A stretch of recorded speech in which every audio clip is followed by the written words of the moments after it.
Good morning dear students, welcome to DNA commerce. कसे आहात? I hope मजेत असाल आणि अकाउंटन्सी एन्जॉय करत असाल फक्त DNA कॉमर्ससोबत.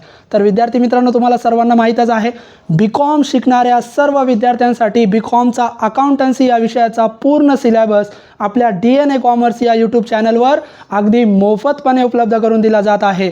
विद्यार्थी मित्रांनो, तुम्ही या चॅनलला कनेक्ट करू शकतात आणि अकाउंटन्सी शिकू शकतात अगदी मोफत. तर विद्यार्थी मित्रांनो, आपण आपली एक लेक्चर सिरीज चालू केलेली आहे आणि या लेक्चर सिरीजमध्ये आपण टॉपिक आजपासून सुरू करत आहोत, final accounts of cooperative society. आज फायनल अकाउंट आपण शिकणार आहोत कोऑपरेटिव्ह सोसायटीचं. आत्तापर्यंत आपण भरपूर फायनल अकाउंट शिकलो. प्रोप्रायटरी कन्सर्नचं फायनल अकाउंट असेल, पार्टनरशिप फर्मचं फायनल अकाउंट असेल, किंवा बँकेचं फायनल अकाउंट असेल, किंवा कंपनीचं फायनल अकाउंट असेल. असे भरपूर फायनल अकाउंट आपण आत्तापर्यंत शिकलो आणि आज या टॉपिकमध्ये सुद्धा फायनल अकाउंट आपण शिकत आहोत. कोऑपरेटिव्ह सोसायटी जे असतात, सहकारी संस्था, त्या सहकारी संस्थेचं फायनल अकाउंट कसं असतं त्याची माहिती या टॉपिकमध्ये आपण आज घेणार आहोत. विद्यार्थी मित्रांनो, आज आपण थेरी लेक्चर घेणार आहोत. याच्यानंतर आपण याचं जे फायनल अकाउंट बनवणार त्याच्यासाठी profit and loss account, balance sheet जे असेल ते नेमकं कसं बनवतात त्याची माहिती घेणार, फॉर्मॅट शिकणार, त्याच्यानंतर ॲडजस्टमेंट शिकणार आणि नंतरच प्रॉब्लेम घेणार. तुम्हाला सर्वांना माहीतच आहे, आपल्या चॅनलवर डायरेक्ट आपण प्रॉब्लेम कधीच सुरू करत नाही. आपण सर्व थेरॉटिकल पॉईंट कव्हर करतो आणि ज्याचा संबंध तुमच्या प्रॉब्लेमशी असतो. आपण थेरी लेक्चरमध्येच इतकं परफेक्टली थेरी कव्हर करून घेणार की तुम्हाला प्रॉब्लेम सोडवायला अडचण येणार नाही. तुम्ही फक्त पहिले एक काम करा विद्यार्थी मित्रांनो, जर तुम्ही आपल्या चॅनलला नवीन आलेला असाल तर आपल्या व्हिडिओला लाईक करत चला, आपल्या चॅनलला सबस्क्राईब करा आणि जास्तीत जास्त कॉमर्सच्या विद्यार्थ्यांपर्यंत हा चॅनल शेअर करा. कारण कॉमर्ससाठी एक महत्त्वाचा प्लॅटफॉर्म म्हणजे फक्त DNA कॉमर्स. तर आपण बघूया कोऑपरेटिव्ह सोसायटीचं फायनल अकाउंट. फायनल अकाउंट शिकण्या अगोदर विद्यार्थी मित्रांनो आपण मीनिंग शिकूया, अर्थ काय आहे कोऑपरेटिव्ह सोसायटीचा. मग कोऑपरेटिव्ह सोसायटीला मराठीमध्ये म्हणतात सहकारी संस्था. अशा संस्था ज्या लोकांसाठी आणि लोकांमार्फत सुरू केलेल्या असतात, ज्या आपल्या मेंबर्सला सर्व्हिसेस प्रोव्हाइड करण्यासाठी सुरू झालेले असतात. त्याचं एक शॉर्टकट मीनिंग इथं मीच लिहिलेलं आहे बघा. Cooperative societies are the organisation which are form to provide goods and services to its members at the lowest prices. म्हणजे कोऑपरेटिव्ह सोसायटी या अशा संस्था आहे, अशा ऑर्गनायझेशन आहे ज्यांची स्थापना कशासाठी झालेली असते, आपल्या जे काही मेंबर्स आहे, आपले जे काही सभासद आहे त्यांना वस्तू आणि सेवा कमीत कमी किमतीमध्ये प्रोव्हाइड करणे, उपलब्ध करून देण्यासाठी या संस्था स्थापन झालेल्या असतात. म्हणजे या संस्था ज्या असतात विद्यार्थी मित्रांनो त्या पूर्णपणे आपल्या मेंबरसाठी काम करत असतात. म्हणजे याचं कीवर्ड आहे, या संस्था मेंबर्स ओरिएंटेड आहे, म्हणजे फक्त आणि फक्त आपल्या मेंबरसाठी काम करत असतात. जे काही या संस्थेचे सभासद आहे ते सभासद मिळून ही संस्था तयार करतात, सुरू करतात आणि या मेंबरसाठी काम करणारी ही संस्था आहे. कोऑपरेटिव्ह सोसायटीचा जर ऑब्जेक्टिव्ह बघितला विद्यार्थी मित्रांनो तर कोऑपरेटिव्ह सोसायटीचा ऑब्जेक्टिव्ह पण आपण तेच म्हणू शकतो की to provide services to members rather than to earn profit. म्हणजे प्रॉफिट मिळवणे हा या सोसायटीचा हेतू नाही. प्रॉफिट मिळवण्यासाठी कोऑपरेटिव्ह सोसायटी, सहकारी संस्था स्थापन झालेल्या नसतात. मग या संस्थांचा मुख्य उद्देश जो आहे, आपले जे काही सभासद आहे, आपले जे काही मेंबर्स आहे त्यांना सर्व्हिसेस प्रोव्हाइड करणे हा यांचा मूळ उद्देश आहे. प्रॉफिट मिळवण्यासाठी या संस्था स्थापन झालेल्या नसतात. म्हणजे तुम्ही फक्त फोकस या शब्दावर करायचं आहे, मेंबर्स. मेंबरसाठी काम करणारी संस्था, मेंबर्सला सर्व्हिसेस प्रोव्हाइड करणारी संस्था म्हणजे सहकारी संस्था. सहकारी संस्था ज्या असतात विद्यार्थी मित्रांनो तर each and every cooperative society needs to register under cooperative societies act. प्रत्येक कोऑपरेटिव्ह सोसायटीला, सहकारी संस्थेला सहकारी कायद्याअंतर्गत आपल्याला रजिस्ट्रेशन करावं लागतं. जर इंडियाचा विचार केलं, इन इंडिया, तर कोऑपरेटिव्ह सोसायटीचा ॲक्ट हा आहे 1912 नुसार ती रजिस्टर होते. परंतु प्रत्येक राज्यामध्ये याचा ॲक्ट वेगळा आहे आणि प्रत्येक राज्यांमध्ये कोऑपरेटिव्ह सोसायटीला आपलं रजिस्ट्रेशन करावं लागतं. उदाहरणार्थ आपण जर महाराष्ट्राचा विचार केला तर महाराष्ट्र कोऑपरेटिव्ह सोसायटी ॲक्टनुसार, महाराष्ट्र कोऑपरेटिव्ह सोसायटी ॲक्ट जो आहे विद्यार्थी मित्रांनो तो आहे 1960.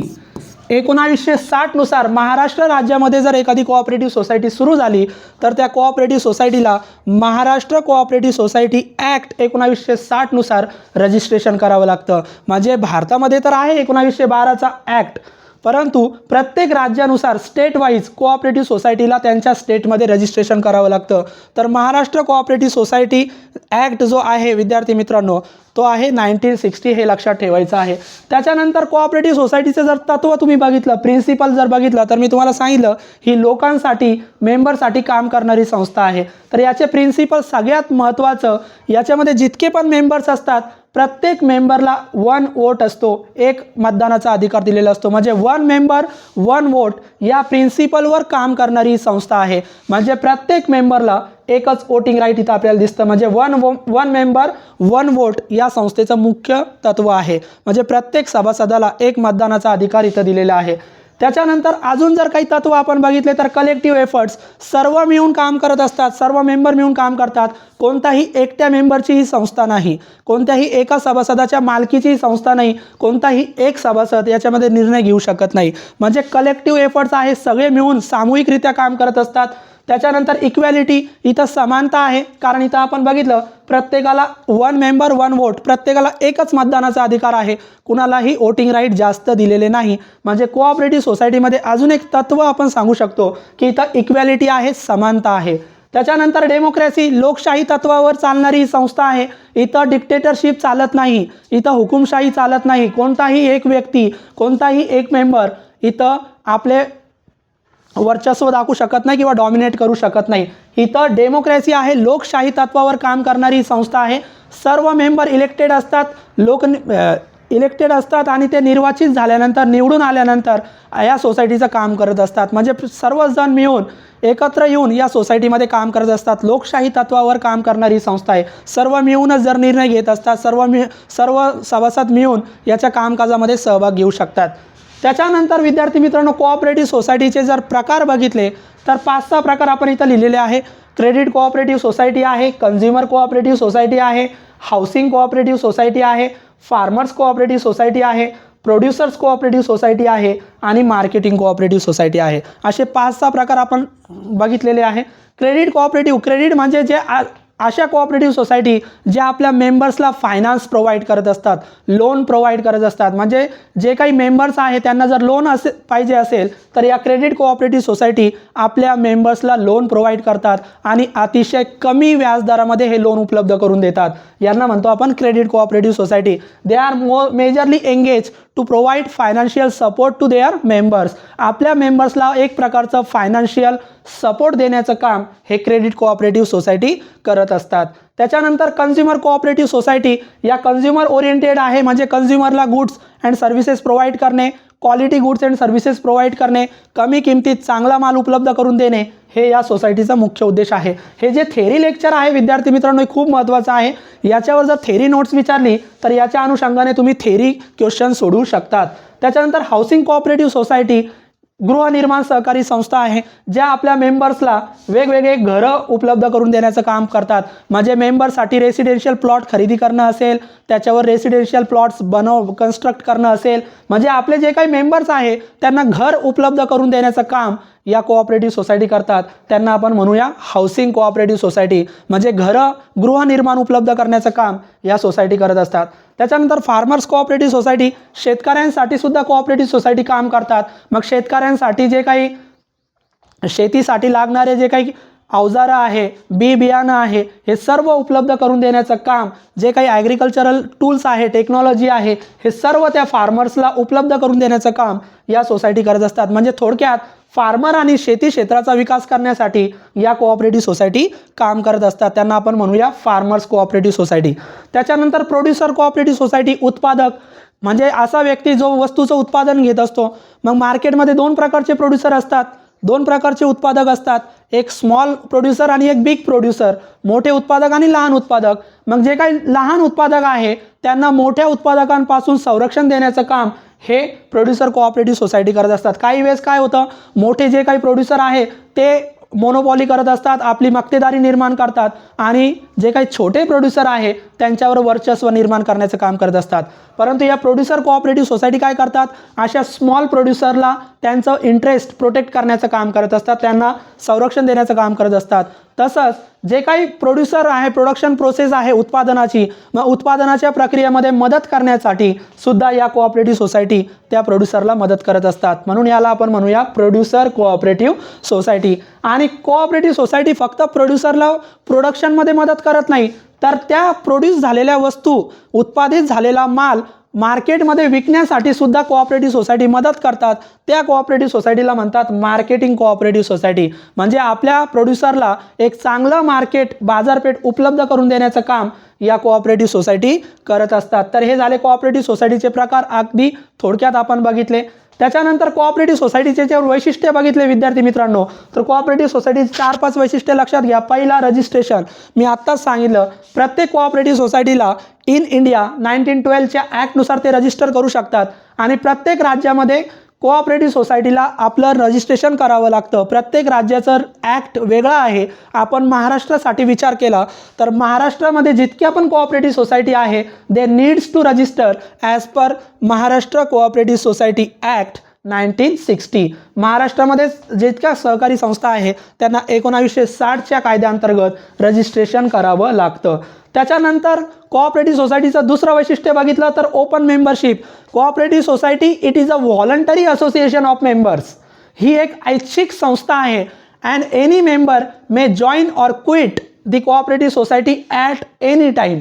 कोणताही सभासद, कोणताही मेंबर कोऑपरेटिव्ह सोसायटीला जॉईन करू शकतो आणि कोऑपरेटिव्ह सोसायटीला सोडून पण जाऊ शकतो कधी पण. त्याच्यावर कोणतंही बंधन नाही. म्हणजे ओपन मेंबरशिप आहे. Cooperative societies are open to all members. प्रत्येक सभासदासाठी आपलं सभासदत्व या संस्थांनी खुलं करून दिलेलं आहे. म्हणजे कोऑपरेटिव्ह सोसायटीची मेंबरशिप जी आहे ती ओपन असलेली आपल्याला दिसून येते. प्रत्येक मेंबर इथं मेंबर बनू शकतो आणि कोऑपरेटिव्ह सोसायटी त्याला जर वाटलं तर तो सोडून पण जाऊ शकतो. म्हणजे ओपन मेंबरशिप आहे, कारण व्हॉलंटरी असोसिएशन आहे. त्याच्यानंतर हे पण मी तुम्हाला इंट्रोडक्शनमध्ये सांगितलं होतं, कोऑपरेटिव्ह सोसायटी जी आहे ती लोकशाही तत्वावर काम करते. म्हणजे कोऑपरेटिव्ह सोसायटीचं जे काही मॅनेजमेंट आहे, व्यवस्थापन आहे, ते पण आपल्याला लोकशाही पद्धतीचं असलेलं दिसून येतं. डेमोक्रॅटिक मॅनेजमेंट म्हणजे इथं डिक्टेटरशिप कोणी करू शकत नाही, कुणाचाही वर्चस्व चालू शकत नाही. इथं सर्व मिळून काम करतात, लोकशाही पद्धतीने काम करतात. सर्व मेंबर कोऑपरेटिव्ह सोसायटीच्या कामकाजात सहभाग घेऊ शकतात, आपलं मत प्रदर्शित करू शकतात आणि निर्णय प्रक्रियेमध्ये आपले इनपुट देऊ शकतात. म्हणजे प्रत्येकाला तो अधिकार आहे, कारण इथं जे मॅनेजमेंट आहे ते लोकशाही पद्धतीने चाललेलं आपल्याला दिसून येतं. त्याच्यानंतर इक्वल वोटिंग राईट. प्रत्येक मेंबरला जे वोटिंग राईट दिलेलं आहे ते इक्वल आहे, कारण because cooperative societies are working on the basic principle of one man one vote, one member one vote. प्रत्येकाला एकच वोट आहे, प्रत्येक सभासदाला एकच वोट आहे. मग एखाद्या सभासदाने जास्त कॅपिटल गुंतवलं तरी पण एकच वोट आहे आणि एखाद्या सभासदाने कमी कॅपिटल गुंतवलं तरी त्याला देखील एकच वोट आहे. म्हणजे इथं प्रत्येक सभासदामध्ये इक्वॅलिटी आपल्याला दिसून येते, समानता आपल्याला दिसून येते, कारण प्रत्येकाला इक्वल वोटिंग राईट असल्याचं आपल्याला दिसून येतं. त्याच्यानंतर cooperative societies are service motive. मी इथं सांगितलं होतं ऑब्जेक्टिव्हमध्ये, कोऑपरेटिव्ह सोसायटी मेजरली और mostly engage to provide services to their members at lowest prices. आपल्या मेंबर्सला कमी किमतीमध्ये चांगल्या सेवा, चांगल्या वस्तू उपलब्ध करून देण्याचं काम हे कोऑपरेटिव्ह सोसायटीचं आहे. Cooperative societies are service motive. They are not working for profit. ते प्रॉफिटसाठी काम करत नाही. म्हणजे ते प्रॉफिट मिळवण्यासाठी अजिबात नाही, ते प्रॉफिट मोटिव्ह नाही, तर ते सर्व्हिस मोटिव्ह आहे असं देखील आपण सांगू शकतो. तर कोऑपरेटिव्ह सोसायटीचे थोडक्यात वैशिष्ट्य आपण शिकलो विद्यार्थी मित्रांनो. कोऑपरेटिव्ह सोसायटीचा जर की पॉईंट लक्षात घ्यायचा असेल तर cooperative society it is a organisation which work for members. जी आपल्या सभासदासाठी काम करते आणि आपल्या सभासदाला गुड्स आणि सर्व्हिसेस प्रोव्हाइड करणे कमीत किमतीमध्ये, याच्यासाठी निर्माण झालेली संस्था याला तुम्ही म्हणू शकता कोऑपरेटिव्ह सोसायटी. तर हे कोऑपरेटिव्ह सोसायटीचा अर्थ आहे. त्याच्यानंतर त्याचा ऑब्जेक्टिव्ह तुम्हाला माहितीच आहे, उद्देश तुम्हाला माहिती आहे, आपल्या मेंबर्सला सर्व्हिसेस प्रोव्हाइड करणे. वन मेंबर वन वोट या तत्वावर काम करते. त्याचे काही टाईप्स आणि फीचर्स आपण बघितलो. रजिस्ट्रेशन त्याचं महाराष्ट्रामध्ये 1960 नुसार आणि भारतामध्ये 1912 नुसार केलं जातं. हे कायदे आपण बघितले. आता सगळ्यात महत्त्वाचा इथं जो पॉईंट दिसतोय, फायनल अकाउंट. आत्ताच्या लेक्चरला आपण कोऑपरेटिव्ह सोसायटीचा अर्थ थेरी शिकलो. तुम्ही नोट डाऊन करून घेऊ शकता, नोट्स काढू शकतात. याच्यावर जर प्रश्न आला तुम्हाला थेरीमध्ये कोऑपरेटिव्ह सोसायटीवर थेरी लिहा, तर याच्या अनुषंगाने तुम्ही थेरी अतिशय चांगल्या प्रकारे लिहू शकतात. आता आपल्याला शिकायचं आहे फायनल अकाउंट. कोऑपरेटिव्ह सोसायटीचा जो फायनल अकाउंट आहे ना विद्यार्थी मित्रांनो, फायनल अकाउंट म्हणजे आपल्याला डोळ्यासमोर लगेच एक चित्र उभं राहतं. फायनल अकाउंट म्हणजे ट्रेडिंग अकाउंट असतं, प्रॉफिट अँड लॉस अकाउंट आणि बॅलन्स शीट असतं, बरोबर आहे. पण फायनल अकाउंटचे ते अकाउंट्स आहे. फायनल अकाउंट्स म्हणजे it is a account which is prepare at the ending of financial year to know the financial status of the company, to know the financial status of the business, as well as to know the to judge or evaluate the financial performance of the business. वर्षाच्या शेवटी आपला business प्रॉफिटमध्ये आहे का तोट्यामध्ये आहे का कशामध्ये आहे, त्याचा फायनान्शियल स्टेटस काय हे तपासण्यासाठी जे अकाउंट बनवले जातात त्याला म्हणतात फायनल अकाउंट. आणि फायनल अकाउंटमध्ये आपण trading account, profit and loss account आणि बॅलन्स शीट बनवतो. इथं जे मेजर कोऑपरेटिव्ह सोसायटी आपण शिकणार आहोत विद्यार्थी मित्रांनो, त्या दोन शिकणार. एक शिकणार आपण credit cooperative society, credit cooperative society, आणि दुसरी शिकणार आहोत आपण, इथं मी जागा सोडतो, आणि दुसरी आपण शिकणार आहोत कंझ्युमर कोऑपरेटिव्ह सोसायटी. प्रॉब्लेमसाठी म्हणतोय मी. प्रॉब्लेमच्या दृष्टिकोनातून विचार केला तर या दोन सोसायटीवर आपल्याला प्रॉब्लेम्स विचारले जातील. तुम्ही काय करायचं विद्यार्थी मित्रांनो, क्रेडिट कोऑपरेटिव्ह सोसायटीमध्ये आपल्याला फक्त क्रेडिट कोऑपरेटिव्ह सोसायटीमध्ये आपल्याला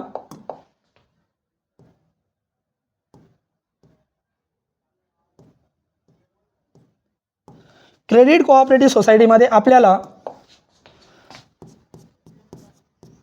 प्रॉफिट अँड लॉस अकाउंट